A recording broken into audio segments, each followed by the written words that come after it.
Hello and welcome to the Scarlet Scoop, where we're talking all things college. I'm your host and multimedia editor, Chelsea Spears. Well, we're only 2 weeks into the semester and we still have a ways to go. But don't worry, we've got you covered. In order to help you finish out the semester strong, we talked to students who have been around the block for their advice on how to have a successful semester. And who better than your Lantern editors? I have 3 tips for a good semester. 1, make a regular schedule for yourself and factor in study time into it. It will make it a lot easier and you won't put things off until the end of the semester. Just make sure to stick to it. 2, get regular exercise. It's good for your mind and body and it will make you more efficient in everything else that you do.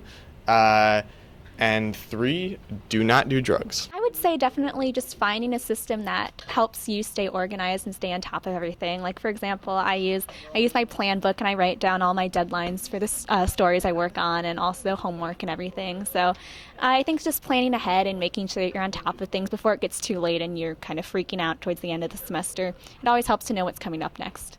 So everybody knows as a Ohio State student, you walk around campus a lot. Definitely in the winter months when it's cold and there's lots of snow on the ground. A pair of waterproof shoes that are comfortable and a nice big warm coat, definitely super helpful. I think the real key to succeeding during a semester is knowing your limits, especially being in college. There's just so many things you can get involved in, so many different ways you can stretch yourself, but that can become a hindrance very quickly. If you do too many things, you're really not going to be putting the maximum amount of effort that's required to get a lot back out of it. And then if you don't do enough, you're really kind of wasting your time in a way. It's a very hard balance to strike, but if you can do that, it makes it so much more fulfilling. Thanks, guys. Well, as we look ahead, let's not forget the past either. To help us remember some of the most memorable moments from 2014, and more specifically, the most memorable moments from Ohio State, here's your 2014 Year in Review, produced by the Lanterns Khalid Mawalem and Franz Ross. Sometimes you have to go through things, you'd rather not. But you played a good team in the Orange Bowl. And it was a high-scoring game with a lot of great plays, and we didn't finish it. Classes have been canceled today due to extreme weather. This is only the 9th time campus is closed in the last 30 years. It's really cold outside, and I don't know. I'm not bundled enough. I'm not prepared. With his career as a Buckeye coming to an abrupt end, Aaron Kraft once again diverted the attention from himself following the game and focused on the emotion he was feeling for his team. To be honest, I'm more upset we lost the game. I'm not upset that I'm done. Students, faculty, and staff packed into the Great Hall of the Ohio Union to officially welcome Drake to campus. This moment, I've never been more honored than I am today. Thank you all so very much for being here. It's very special. New Ohio State President Michael Drake released the results from a 2-month investigation into the band. An investigation that revealed the band had an environment conducive to sexual harassment. One instance of harassment or hazing or assault is one too many.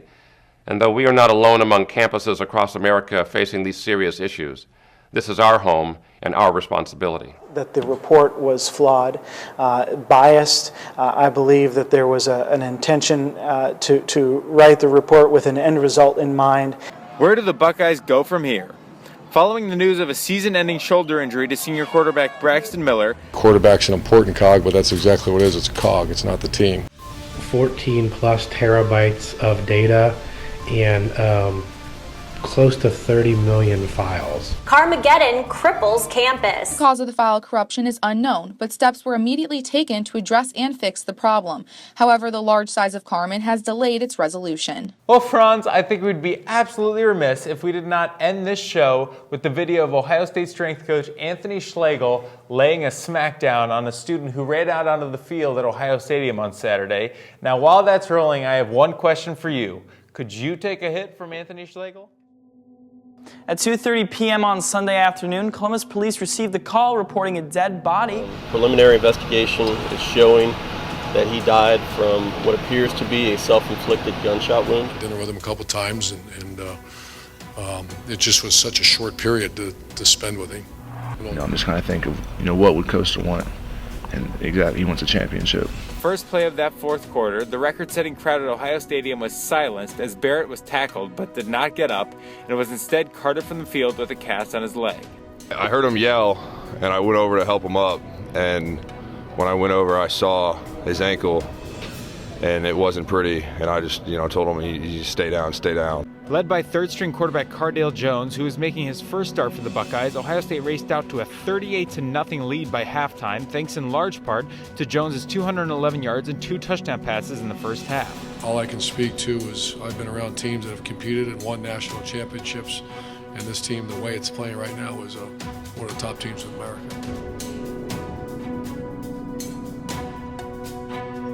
That's all the time we have here today on the Scarlet Scoop. We'll see you next week.